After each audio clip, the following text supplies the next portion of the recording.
धन्यवाद. बघा, एक असतं कोंबडी, एक असतं उंदीर, एक असतं पोपट.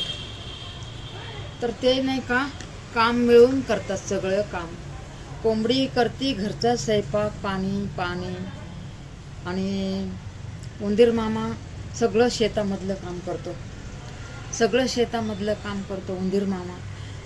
आणि पोपट सगळं बाहेरचं अन्न ठेवणं सगळं पोपट करतो.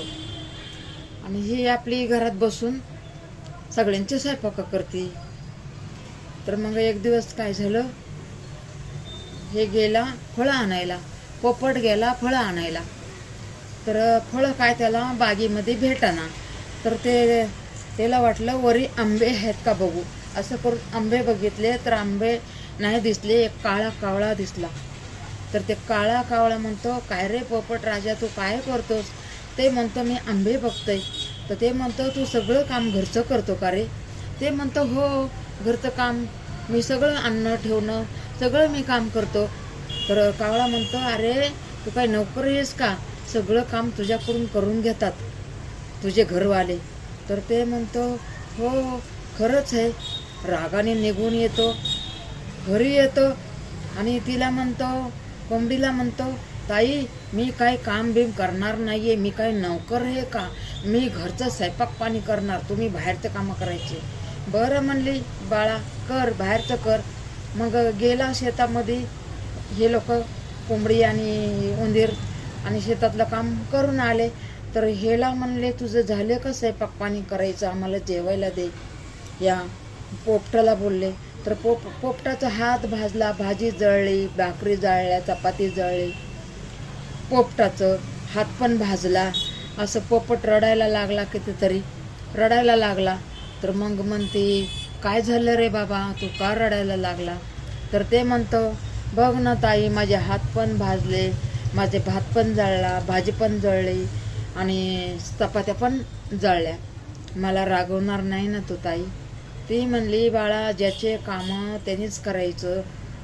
बाई माणसाचं काम घरामध्ये, पुरुषचं काम पोरासोरांचं काम कसं असते, बाहेरचं काम असतं. गडे माणसाचं बाहेरचं काम असते.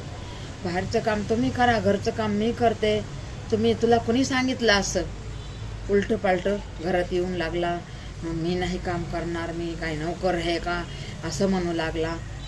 बघ तुझा हात भाजला, भाकरी जळल्या, चपाती जळल्या आणि भात पण जळला, सगळं जळलं, हाताला पण एवढं भाजलं.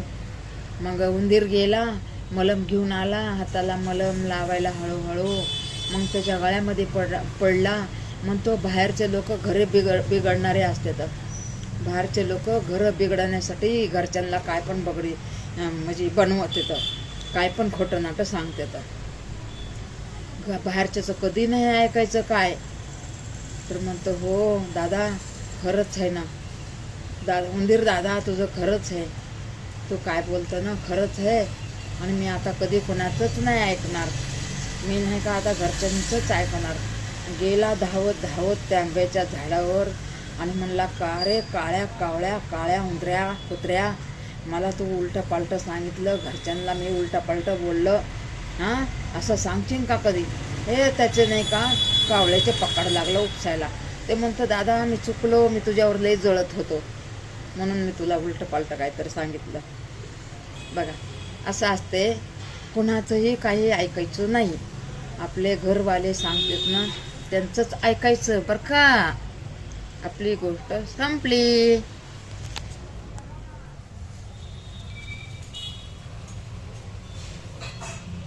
घरच्याच कधी बी कामाला येतात.